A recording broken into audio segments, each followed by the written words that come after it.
Meus queridos irmãos, um bom dia, graça e paz. É um prazer poder servi-los com a palavra de Deus nessa manhã tão preciosa que o Senhor nos concede. Domingo de Páscoa, momento em que nós fazemos menção à ressurreição do nosso amado Redentor. É um domingo de triunfo para todos nós, assim como todos os demais, mas nesse em especial nós lembramos de uma maneira mais vívida, por assim dizer, por ocasião desse tempo pascal, da vitória do Calvário, da maneira tão preciosa com que o Senhor Jesus conquistou, a vitória que nos identifica, que nos torna o seu povo, a sua família, que nos torna o povo mais feliz da terra. Então é uma manhã muito especial de fato.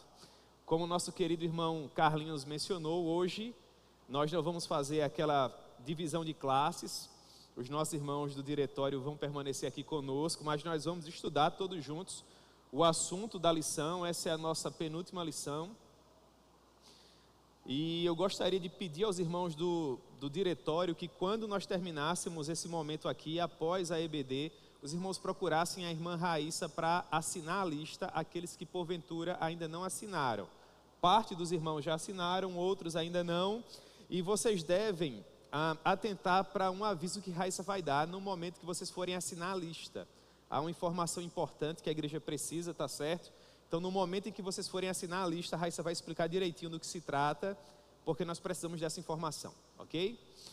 O segundo aviso tem a ver com o fato de que o nosso pastor Rony não se encontra hoje, ele precisou viajar ontem, né? Chegou pela madrugada hoje, foi até a nossa congregação no sertão, na cidade de Itaporanga, para ver como anda a construção do templo, como anda a família missionária que está por lá, o irmão João Neto, a sua esposa. Graças a Deus estão todos bem, a obra tem caminhado com as peculiaridades do sertão, naturalmente, mas em virtude dessa viagem o pastor Rony também não pôde estar aqui, o pastor Euder também se encontra viajando, o pastor Jorge também, como o Carlinhos mencionou, tem muita gente boa aí viajando, alguns outros não viajaram, né? Por que vocês não viajaram, irmão? Vocês queriam viajar, né? Muito bem, muito bem. E finalmente um terceiro aviso, como vocês bem sabem, uma família muito preciosa para todos nós, o nosso irmão Yuri e a sua esposa Maiara, né?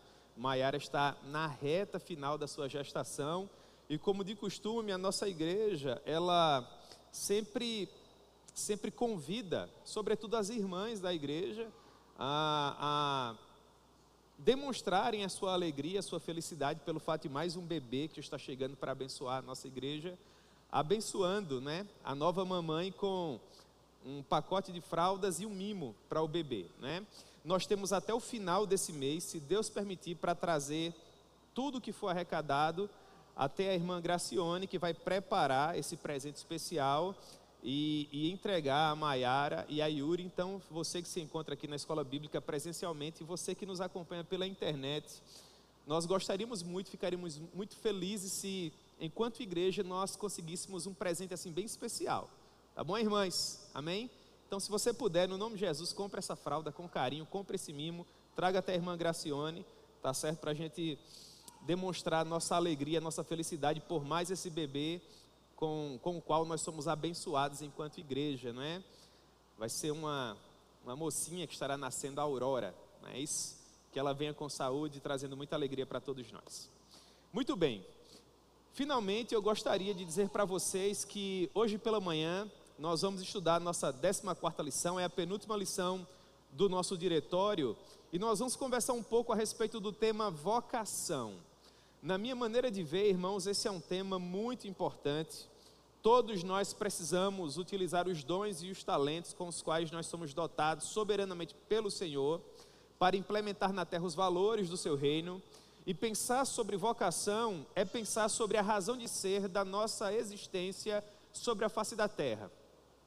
Todos nós que compreendemos a extraordinária mensagem da cruz ensanguentada do Senhor Jesus, somos dotados por Ele com capacidades que nos são únicas.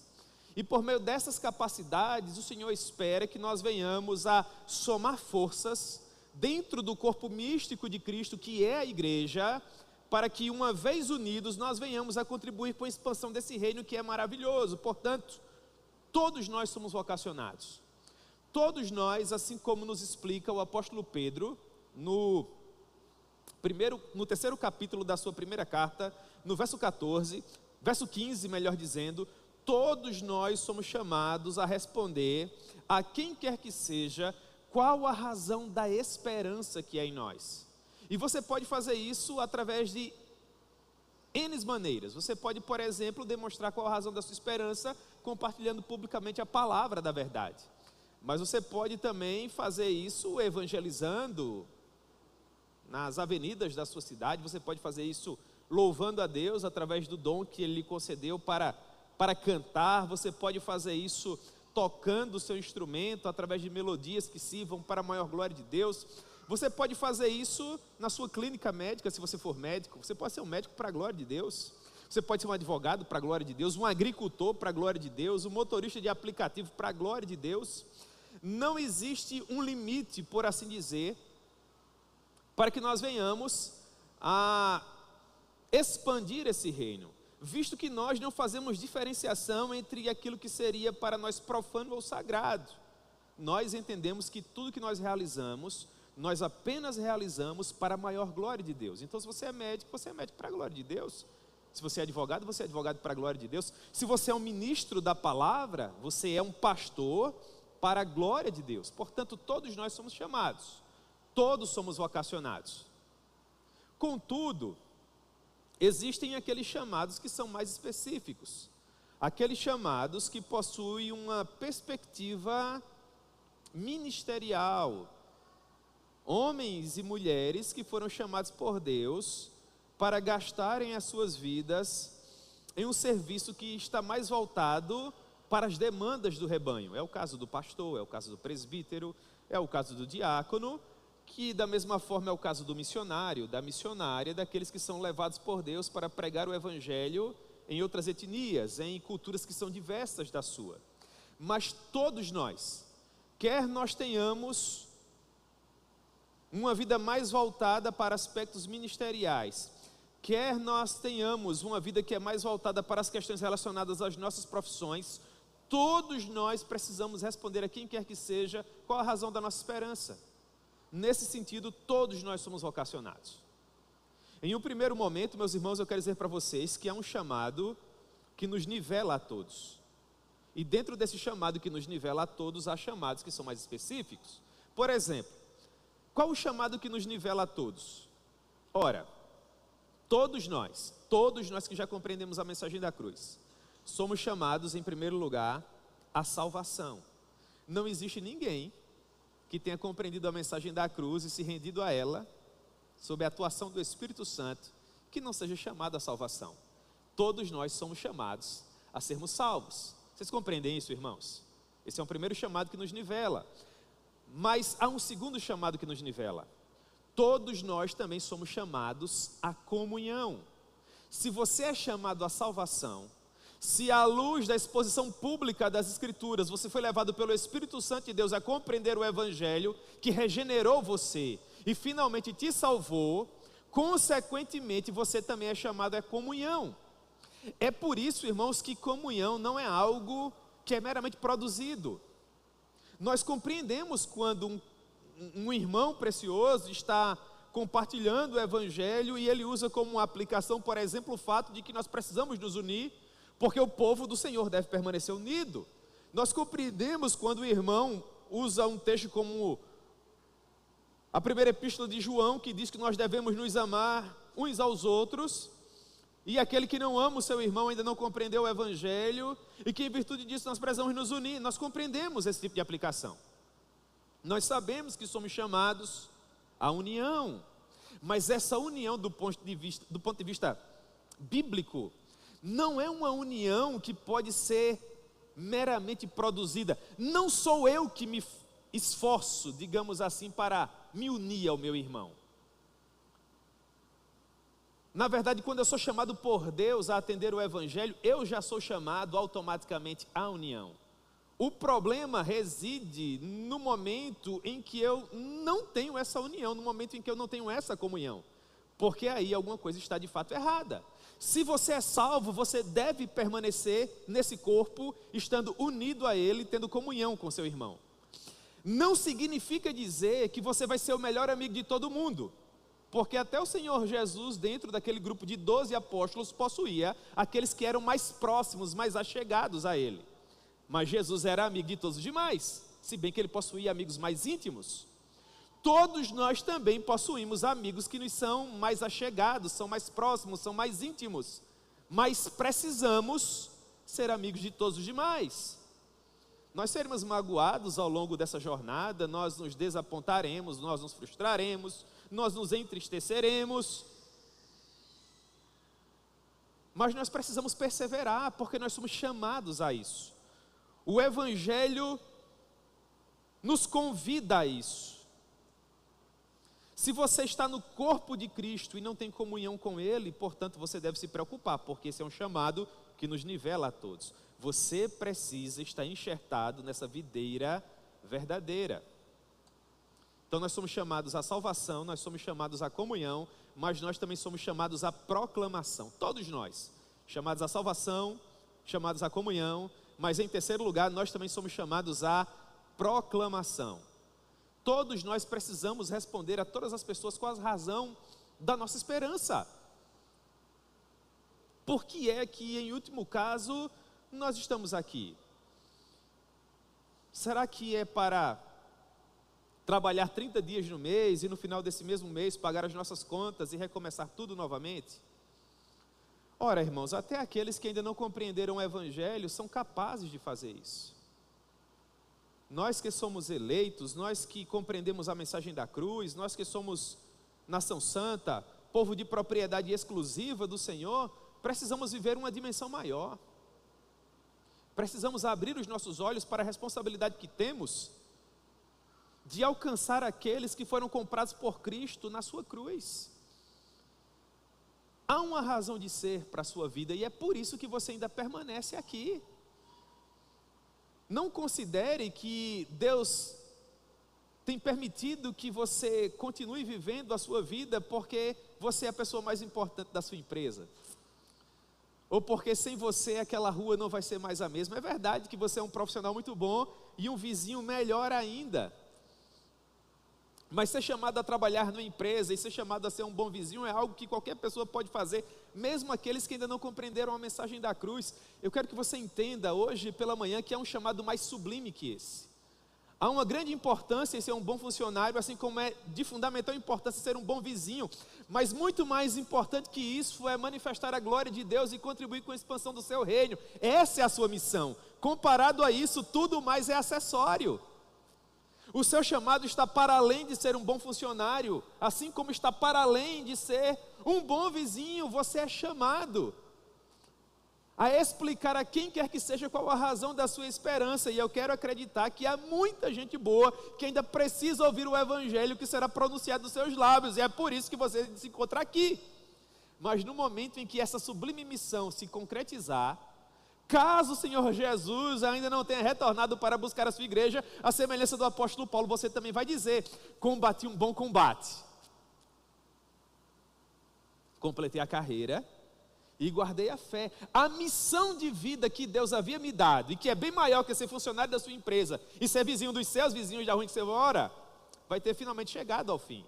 Então nesse momento você repousará a sua espada, porque você terá combatido o seu bom combate. Portanto, proclame, compartilhe, peça para que o Senhor Deus te dê algo para fazer e faça. Todos nós somos chamados a isso. Portanto, é errado, dentro de uma comunidade de fé, por exemplo, você olhar para o pastor e achar que toda a responsabilidade é dele, né? Ontem, nós tivemos um estudo muito bom aqui com os homens da igreja, né? Um estudo que foi compartilhado aí pelo diácono Silvio. E Silvio falava, dentre outras coisas importantes, a respeito das características do ministro da palavra, que é o presbítero, o pastor, e aqueles que são chamados ao ministério de misericórdia na igreja, que é o diácono. E nós lembrávamos ontem à noite que não existe uma hierarquia no reino. O pastor não é mais importante que a ovelha neófita que acabou de se converter. Até porque a palavra nos assevera que aquele que deseja ser o maior, esse deve ser o quê? O menor. Todos nós somos chamados ao serviço. Eu sou um homem que possui as mesmas limitações que todos vocês. Eu também tenho que trabalhar, pagar as minhas contas, ser marido da minha esposa, educar os meus filhos, tudo mais. A grande diferença, meus amados irmãos, é que muitas vezes as desculpas que muitos de vocês podem usar, eu não posso usar porque no entendimento de vocês eu sou o pastor. Você entende? Às vezes você pode dizer assim que não veio para a escola dominical porque está cansado do trabalho. Eu trabalho igual a você, mas eu tenho que vir, porque no seu entendimento eu sou o pastor. Está errado! Porque se nós formos nos comportar dessa maneira, ninguém vem. Porque todo mundo aqui é casado, todo mundo aqui tem filhos ou vai ter, e se não tem, possui outras responsabilidades que são tão importantes quanto. Todo mundo aqui tem que fazer café da manhã, almoço e jantar, a minha esposa também. Todo mundo tem que se preocupar com a educação dos filhos e pagar as contas e ter um momento de descanso e lazer, inclusive eu.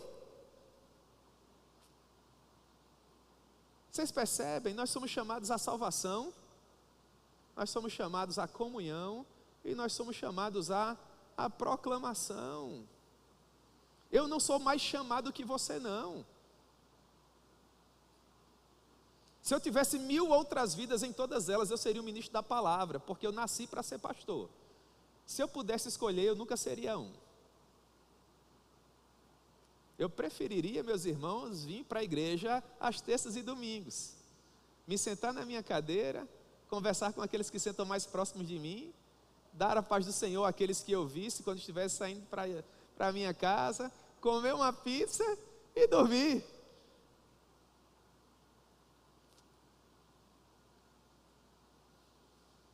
Deus chamou você para quê? Faça valer a pena. É aqui que eu gostaria de falar de um outro chamado. Porque assim como existe um chamado que nos nivela a todos, existe aquele chamado que é mais específico. No meu caso, eu fui chamado com dons na área do ensino. Fui chamado para ser um ministro da palavra. Eu sou um presbítero docente. Você foi chamado aqui. Pelo que é que o seu coração pulsa? Qual a razão de ser da sua vida sobre a face da terra? Você olha para uma dinâmica semelhante a essa, dentro dessa comunidade local, e o que é que agrada ao seu coração? Com o que é que você gostaria de se envolver? Onde é que você vai gastar essa única oportunidade que Deus te deu de fazer a tua existência valer a pena? Pensar sobre essas coisas é pensar sobre vocação, porque não viver aquilo que Deus te chamou para viver é um desperdício de alegria. Você nunca será plenamente feliz se você não se doar aquilo que Deus tem te chamado para fazer. É como fogo nos ossos. Você lembra do Jeremias? Houve um momento em que o profeta Jeremias estava magoado, e ele falou: eu não prego mais. Mas ele disse que quando se calou, aquilo foi para ele como que fogo nos ossos. É assim na vida daquele que nasceu para cantar e de repente ele se magoou com alguma coisa e falou: eu não canto mais, a partir de hoje eu não canto mais. É um desperdício de alegria para você, meu irmão, porque outras pessoas vão cantar. Você precisa entender que ninguém é insubstituível. Mas quando você não canta, você deixa de cantar. Inclusive quem magoou você vai continuar cantando. Você nasceu para tocar? Você errou em alguma música? E nós somos seres humanos e nós falhamos. Às vezes a gente erra e o colega ri, e isso magoa. Aí você fala assim: eu estava tocando naquele dia, eu errei, o fulano riu, eu não toco mais. Alguém vai tocar no seu lugar, meu irmão. Ninguém é insubstituível. Eu passo aí a semana estudando, quem sabe, às vezes mais, para preparar um sermão, um esboço de uma mensagem, e venho aqui entregá-la em um domingo, por exemplo, e às vezes eu cometo um erro de português, faço uma aplicação que não foi das melhores, e um irmão amado aí meneia a cabeça, dá de ombros, faz pouco caso. Às vezes eu estou pregando aqui, tem muita gente mexendo no telefone, na cutícula da unha, está lá preocupado com o que vai fazer depois do culto, entendeu? Aí eu vou dizer para o pastor Rony no final: pastor, que saber de uma coisa, eu estou tão frustrado, nunca mais eu prego. Aí o pastor Rony vai colocar alguém para pregar no meu lugar, porque eu não sou insubstituível. Eu não tenho a ambição de ser o Charles Spurgeon na minha geração. Conheço as minhas limitações, eu estou aqui por conta da graça. Você percebe isso? E o ministério é meu e eu preciso lutar por ele.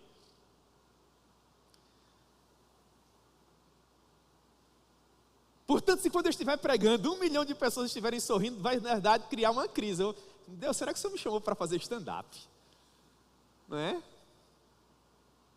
Então guarde o seu coração, meu irmão. De quem é o ministério? É seu. Você nasceu para quê? O John Jowett diz algo que é muito interessante. Isso está no livro O Pregador, Sua Vida e Obra. É um livro que você deveria ler e fazer aplicações para o seu próprio chamado. O John Jowett diz o seguinte: o vocacionado não é aquele que busca fazer medicina e não consegue passar, corre para o direito e não logra êxito, bate a porta de outro curso universitário e também fracassa. Então ele conclui: acho que Deus está me chamando para o ministério. Não, ao contrário. O verdadeiro vocacionado é aquele que, quando todas as outras portas estão abertas, ele prefere a porta do chamado, a porta do ministério, porque vocação são como algemas invisíveis. Aí o John Jowett continua: o vocacionado não é um voluntário, mas um chamado. O seu ministério não é procurado, é recebido. A sua vocação não é terrena, é celestial. E a sua motivação não está em vantagens humanas, mas em cumprir um propósito. Por que é que pessoas que possuem as mesmas desculpas que todas as demais frequentam os cultos e fazem aquilo que Deus colocou em suas mãos da melhor maneira possível para a glória de Deus? Porque essas pessoas entendem o que é vocação, irmãos. O que me faz permanecer no ministério da palavra não é o meu título, a credencial que eu recebi da denominação. Não, o que me faz permanecer no ministério é o fato de que eu sou vocacionado. É o fato de que eu compreendo quem me chamou e para o que Ele me chamou. E é por causa disso que, mesmo tendo as responsabilidades de todos os demais, porque sou ser humano, na mesma proporção, faço o possível para estar aqui, por causa dEle, porque Ele é digno. Hoje nós estamos comemorando o dia em que Ele ressuscitou. Se você retirar isso da minha vida, não sobra mais nada no final, porque eu só sei fazer isso da minha vida. Tudo mais é acessório. O meu relacionamento com o meu Deus vem em primeiro lugar sobre tudo na minha vida. Tudo mais possui o seu devido lugar. Ele é o principal. Isso pode ser aplicado àquilo que Deus chamou para fazer. E você vai perceber como a sua vida vai ter cores diferentes quando você descobrir o motivo pelo qual o seu coração pulsa, a razão de ser, de você estar respirando saudavelmente nessa magnífica manhã de domingo de ressurreição que Ele nos concede. Existe um chamado que nos nivela a todos: salvação, comunhão, proclamação. Existem chamados específicos, como o pastoral, por exemplo. Você é chamado para quê? Para evangelizar? Você é chamado para interceder, para presidir, para compartilhar, para orar, para tocar, para cantar, para zelar. Qual é o seu chamado? Independente daquilo que Deus chamou para fazer, existem algumas questões que devem ser consideradas quando você estiver exercendo o seu chamado. O primeiro deles é: você precisa fazer isso com zelo. Você não pode ser relapso.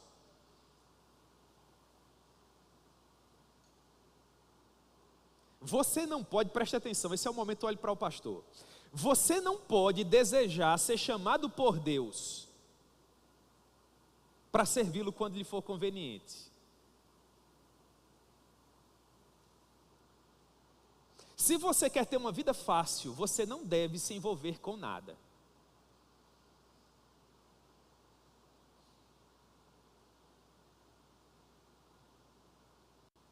Certa vez, há pouco tempo, eu estava vendo um vídeo que alguém enviou para mim, e O pastor dizia no vídeo que quando conversava com jovens que queriam ser pastores, ele dizia: vamos fazer aqui um exercício, feche os seus olhos. Quando você fecha os seus olhos, pensando no ministério pastoral, o que é que você vê? Então ele disse que quando os garotos diziam que eles viam eles pregando em grandes conferências, escrevendo livros, sendo homens famosos, ele dizia: pode abrir o olho, isso aí não é um chamado pastoral, você pode ter chamado para ser mestre, para ser um professor de teologia, um palestrante.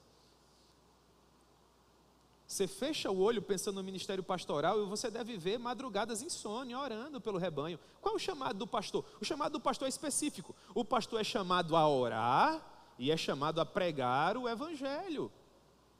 Todo mundo precisa orar, mas o pastor tem a obrigação de orar. Todo mundo é chamado a compartilhar o evangelho. Eu disse para vocês que é um chamado que nos nivela a todos, mas o pastor, ele vive só para isso. E isso tem um preço, irmãos.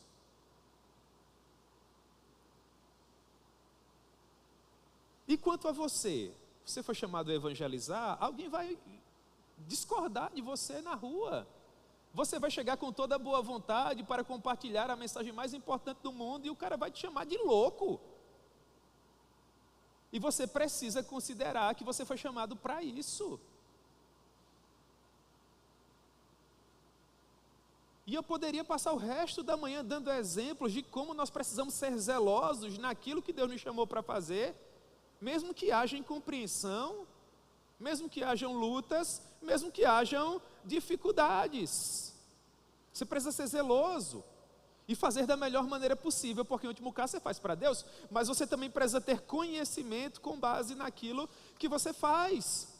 Assim como é horrível ouvir um pregador que é imperito, um pregador que não se esmera, um pregador que não se prepara, um pregador que não tem conteúdo, que não tem paixão.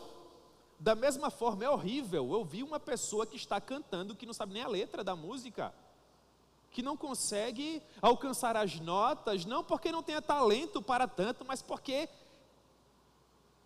é preguiçoso. Porque existem pregadores que são preguiçosos, sim ou não? Mas existem cantores e músicos e evangelistas e missionários e professores que é de partir o coração, irmãos. De tanto marasmo, de tanta aridez espiritual, não tocam ninguém, não impulsionam ninguém, não encorajam ninguém.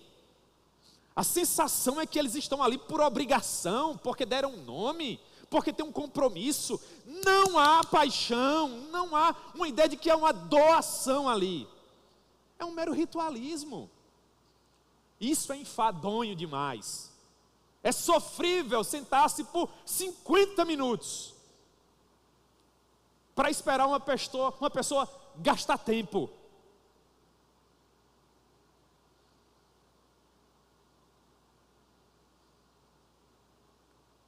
Como é que você quer ser lembrado?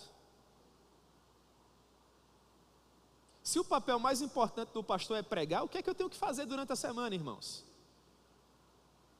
Pegar um instrumento e tocar?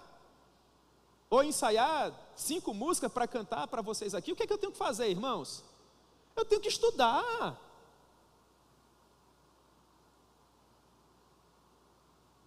Você que foi chamado para evangelizar no domingo à tarde aí, vai procurar os versículos, meu irmão.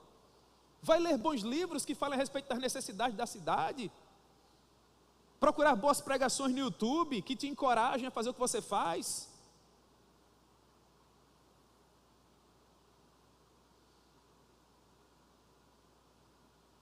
Está chamado para ser diácono, para ser presbítero, para ensinar na salinha. Os professores das nossas salas são pessoas de fundamental importância para a formação intelectual da igreja. Existem aqueles momentos na formação intelectual dos nossos filhos em que ele tem que pintar o peixinho engolindo o profeta, fazer ovelhinha de algodão, isso é importante. Mas existe aquele momento em que os nossos filhos precisam aprender teologia. Saber o que é cânon bíblico, formação do Antigo, do Novo Testamento. estudar assuntos que contribuam para a sua formação espiritual. Porque se os nossos filhos aprenderem a fazer ovelhinha de algodão, no princípio da formação em nossas escolas bíblicas, e depois eles entrarem na adolescência fazendo a mesma coisa, nós perceberemos que não há crescimento, porque não foram aperfeiçoados. Da mesma forma quem é relapso no chamado, que não tem zelo, que não tem conhecimento, nunca vai sair do ponto A para o ponto B. Terceiro lugar, testemunho. Você pode ter um excelente vocabulário, você pode ler os melhores livros, mas se você não tiver vida suficiente. Quando você pensa em vocação, você deve pensar em como anda a sua vida. Como anda a sua vida com Deus? Se a sua vida com Deus não anda tão bem, a melhor coisa que você pode fazer para você mesmo e para aqueles que precisam ouvir você é desagendar os seus compromissos e gastar tempo com Deus. Porque nós sabemos, irmãos, quando as coisas vão bem. E nós sabemos quando as coisas vão mal. Testemunho. Testemunho. Talvez nesse momento você esteja se perguntando: em quais áreas da igreja você pode servir? Pastor, eu entendo que tudo isso é importante, nós somos de fato chamados a pensar a respeito dessas coisas, mas eu tenho dificuldade de aplicar tudo isso à minha vida. Eu tenho dificuldade de responder para mim, para o que foi que eu fui chamado. Eu gostaria de dizer para você que talvez tenha essa dúvida, isso é dúvida de quem está começando na fé, viu, meu irmão? Se você tem 5, 6, 7, 10 anos de evangelho, e você ainda tem essa dúvida, na verdade você está desperdiçando a sua vida. Eu quero que isso fique bem claro aqui para você. Você não tem ideia de como eu fico triste quando às vezes você está em algum lugar, depois de uma mensagem, por exemplo, ou às vezes depois de um culto na comunidade local, chega aquele irmão tão precioso, tem 20 anos de evangelho, aí no final de um tempo como esse, a gente está pensando sobre vocação, ele chega para você e fala: ó, pastor, que mensagem preciosa, glória a Deus, eu quero me envolver mais, mas eu não sei para o que foi que eu nasci. 20 anos, meu irmão, 10 anos, você tem ideia do que você está fazendo com a sua vida? Eu não estou querendo dizer que com isso você vai ser David Brainerd ou Sofia Miller, mas eu quero que você entenda que você precisa se movimentar, você precisa ser útil para algo. Porque daqui a pouco você vai ter a mesma inquietação que o profeta Miqueias: Senhor, muito em breve estarei diante de ti, e com que eu me apresentarei? Quando você se apresentar perante o Senhor, com que é que você vai se apresentar? Qual foi o seu legado, meu irmão? Pense na parábola dos talentos. Aquele que de fato foi prejudicado foi aquele que recebeu o talento, e o começo da minha fala serviu para deixar claro que todos nós somos vocacionados, sim ou não? E segundo o Senhor Jesus nos ensinou, daí a pouco nós vamos estar diante dele, e ele vai perguntar: o que foi que você fez com a sua vida? Conseguiu o que com ela? Tem muita gente boa que pensa que basta dizer o seguinte: eu ia para os cultos na terça, ia para os cultos no domingo, eduquei bem meus filhos, paguei minhas contas e agora estou aqui. Em outras palavras, é aquela pessoa que diz: eu sei que tu és um Senhor zeloso, severo, então eu peguei o talento que tu me desse e eu cuidei dele com todo carinho, está do jeito que tu me desse. Não evoluí, não cresci, não fiz nada. Sabe por que é que aquele que teve talentos dobrados recebe do Senhor aquele que foi guardado por aquele que não utilizou? Já se perguntou isso teologicamente? Sabe por que ele recebe mais? Porque ele teve que fazer por quem não fez. Porque enquanto o seu estava guardado, o que recebeu 10 e ganhou mais 10, teve que fazer por ele e por você. Aí o Senhor diz: tira desse que não fez nada e coloca na conta desse, porque esse aqui fez demais, para a glória do meu nome. E não é bom que isso aconteça, irmãos. É bom que você consiga mais 2, mais 3, mais 10, mais 100, mais 1000.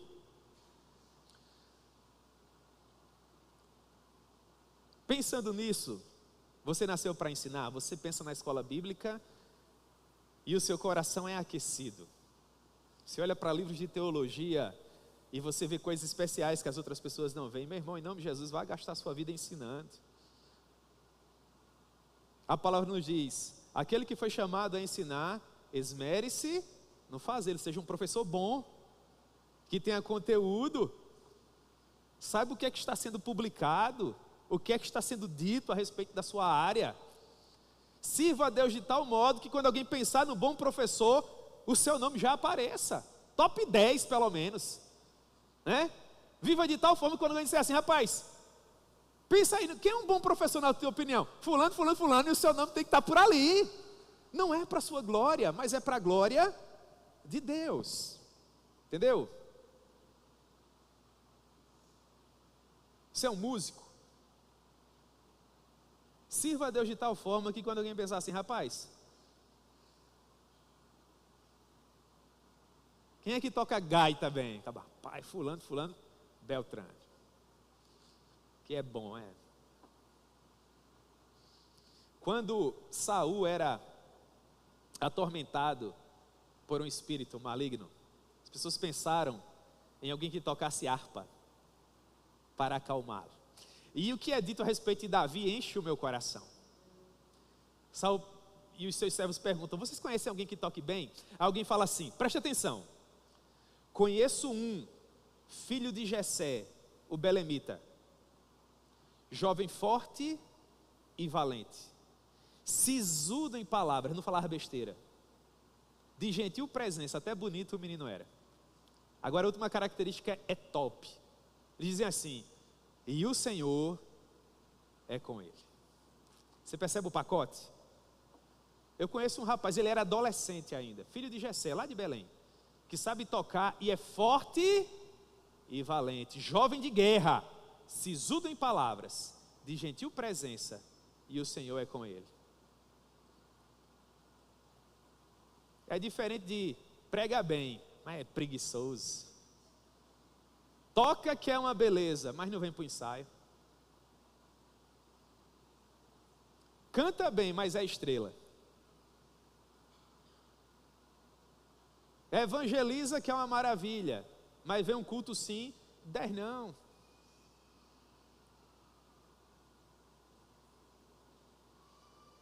É como aquele jogador que é um craque, arrebenta, quando o jogo não vale nada.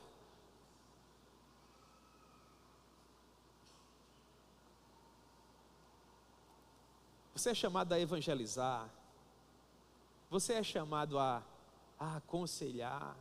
Seja bom no que você faz, meu irmão. Seja bom no que você faz, tenha conceito. Você é chamado a interceder, dobra esse joelho aí no nome de Jesus. Vai clamar pelas vidas que o Senhor tem colocado diante de ti. Você é chamado a contribuir, faça com alegria, faça com liberalidade, faça com generosidade. Todos nós aqui temos a responsabilidade de sermos pessoas generosas, mas há aquelas pessoas as quais Deus dotou com a capacidade de ter um pouco mais, para poder abençoar um pouco mais. Faça com alegria, é o que a palavra nos assevera.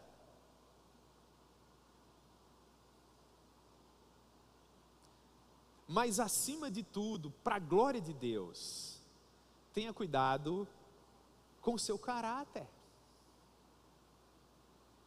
Se você fizer um estudo com base nas listas dos dons ministeriais de serviço, como nós tivemos um estudo muito bom ontem, você homem que não veio para o estudo ontem, você perdeu uma oportunidade de ser abençoado. Quando você pega os textos de 1 Timóteo, Tito, você vai perceber que há sempre uma característica que vem sempre em primeiro lugar. Os homens de Deus são chamados para serem irrepreensíveis. Os homens de Deus são chamados para ter um bom caráter. Eles não são chamados para serem perfeitos. Eles são chamados para se esforçarem de modo a serem homens de Deus. Eles vão falhar, eles vão errar, mas isso tem que ser um acidente. E por que isso é importante? Porque você só pode contribuir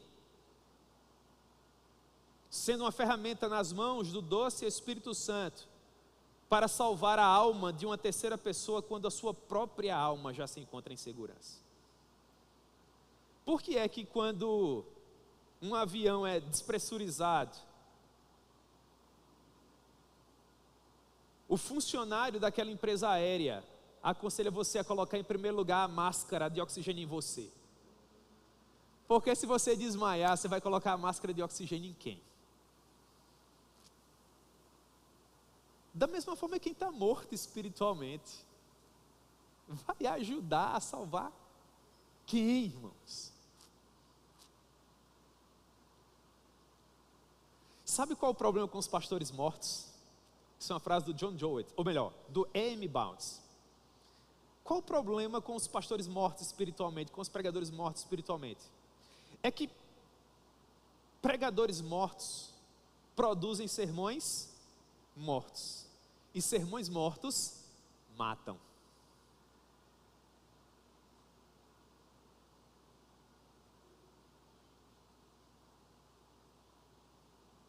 Caráter. Pastor Ronaldo Lidório costuma dizer assim: não envie para servir, não envie para longe aquele que não é bênção perto. Há muitas pessoas que querem começar fazendo muito, mas que às vezes não começaram a fazer ainda nem o pouco, o básico. Você entende, meu irmão? E eu quero dizer que a sua ajuda aqui é de fundamental importância. Mas é de fundamental importância. Você precisa vestir a camisa. Você precisa comprar a visão. Você precisa se identificar. Você precisa se orgulhar de fazer parte disso aqui.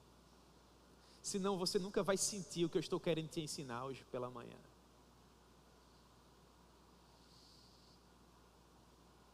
Eu estou indignado com essas paredes mofadas aqui. Quero abrir meu coração para você. Já conversei com o pastor, vou conversar com ele novamente, irmãos. Me ajude. Eu fico arrasado. Você não fica, não? Olha a situação da nossa igreja. Quando o culto está acontecendo aqui e de repente o microfone se desliga, acontece um problema. Eu tenho vontade de morrer, irmãos. Se tiver acontecendo um culto e de repente der um problema na televisão dessa e ela se apagar, pode começar a interceder por mim, eu estou morrendo por dentro. Porque eu quero que isso aqui funcione. Sabe como relógio suíço? Perfeito. Há uns meses atrás, uma pessoa preciosa sentou em uma dessas cadeiras e ela fez um barulho como se fosse quebrar. Deus é tão bom que ela rachou, mas não quebrou. Irmãos, quase que eu voava de alegria. Já imaginou o que seria para uma comunidade como a nossa o desprazer de ver uma pessoa que nós amamos sofrendo uma queda porque uma das pernas da cadeira se quebrou, e as pessoas inevitavelmente olhando para aquela pessoa, o constrangimento, tudo que envolve uma cena como essa? Seu Senhor, muito obrigado. Esse foi um dos maiores livramentos que eu já recebi na minha vida. Mas talvez há alguém aqui que ia dar uma risada. Você percebe a diferença? Isso é vocação, irmãos. Você pensa que vocacionado é o que prega bem, é o que tem um vocabulário elaborado, leu 1000 livros? Isso é só uma pessoa inteligente. Vocacionado é quando você corta o pregador e ele sangra a Bíblia. Esse é o vocacionado. Vocacionado não é o pastor que serve a igreja que tem conceito, ou um rebanho que tem milhares de pessoas. Vocacionado é aquele que sai do seminário e vai lá para o sertão como João Neto, para se vir a 6, a 4, a 1. Vocacionado é aquele que vem e faz com alegria quando a igreja está lotada, ou quando a igreja só tem 2, 3. Vocacionado é aquele que chora quando as coisas não vão bem. Vocacionado é aquele que quer saber quantos jovens vieram para o culto dos jovens, para saber se as coisas estão caminhando. Vocacionado é aquele que está preocupado com as condições dos nossos filhos na salinha, se os horários estão sendo cumpridos, se a teologia é boa, se está tendo lanchinho, se os professores estão preparados.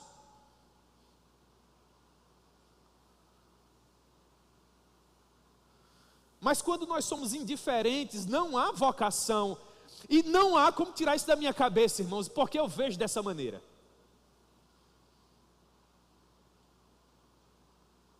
Você sabe quando a pessoa ama. Nós tivemos um desafio muito grande aqui no domingo passado. A nossa igreja, a nossa cidade, ela ainda não tem a cultura de ter mais de 2 cultos no domingo à noite. Isso é muito comum nas maiores cidades. João Pessoa tem igreja que tem 6 cultos. Agora não me ocorre nenhuma outra igreja aqui em Campina Grande que tenha 2 cultos no domingo à tarde. Desafiador, irmãos. E nós oramos por isso. Ninguém aqui está brincando de fazer a vontade de Deus, não, irmãos. Aqui há nome envolvido, há conceito envolvido, há chamado envolvido.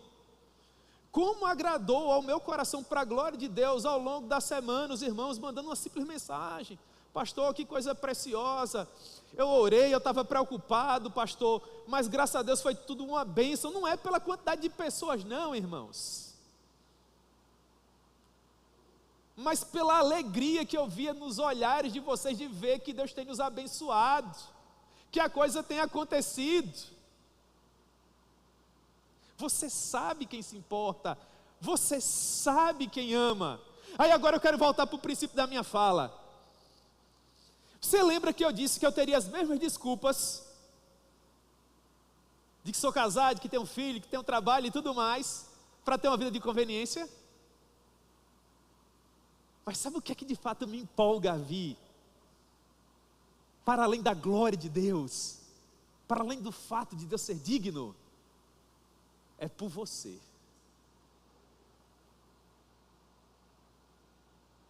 Porque eu sei que há pessoas preciosas aqui, são muitas, para a glória de Deus, que isso aqui é a vida delas também.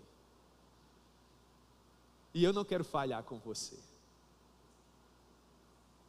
Eu sei que há muitas pessoas aqui que se orgulham dos pastores que tem. Eu não quero falhar com você, meu irmão.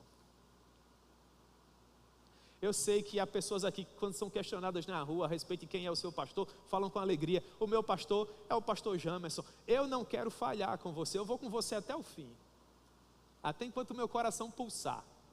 Quem me conhece sabe, eu tenho um medo na minha vida. Sabe qual é o medo que eu tenho? Eu tenho medo de falhar. Eu não tenho medo de não ser famoso, eu não tenho medo de não ser conhecido, eu não tenho medo de não ser o pastor que foi usado por Deus para salvar 1 milhão de pessoas. Eu só tenho medo de falhar. Porque eu sei que há uma missão e eu quero cumprir, irmãos. E eu creio que eu vou cumprir para a glória de Deus. E no final todos nós estaremos lá. Os vocacionados estarão lá. E vai ter valido a pena no final. Então eu quero convidar você a gastar a sua vida na obra do reino. Você que é vocacionado, você que é chamado, seja para o que for, coloque o seu coração naquilo que Deus tem dado a você. Se envolva com isso, lute por isso, e vai ter valido a pena no final. Há muito espaço aqui para você que quer servir como diácono, há muito espaço para você que quer servir como um presbítero. Atualmente nós servimos com 4 pastores aqui na igreja. Se você tem um chamado pastoral, meu irmão, não tenha dúvidas, há espaço para você. Não há problema nenhum em termos 10 pastores aqui no MED, seria um sonho. Então venha, em nome de Jesus. Você quer cantar, há espaço para você. Se Deus permitir, nós queremos abrir novos grupos de louvor aqui para dar espaço a você, meu irmão. Você quer servir ali com Silmara e Pedro na transmissão, há espaço para você. Silmara é uma professora top, vai te ensinar. Pedro conhece tecnologia, vai te ensinar. Você quer participar das mídias da igreja, vai falar com Renara, com Raíssa, com Reno. Quer dar aula de teologia, vai falar com o pastor Rony, meu irmão. Eu quero ouvir você. Você não sabe da alegria que eu tenho de me sentar para ouvir um irmão da igreja dar uma aula. Que coisa preciosa. Qual o pastor que não se orgulha com isso, irmãos? Quando chega um garoto aqui: pastor, eu quero ir no seminário. Você não sabe o que isso causa no coração de um pastor.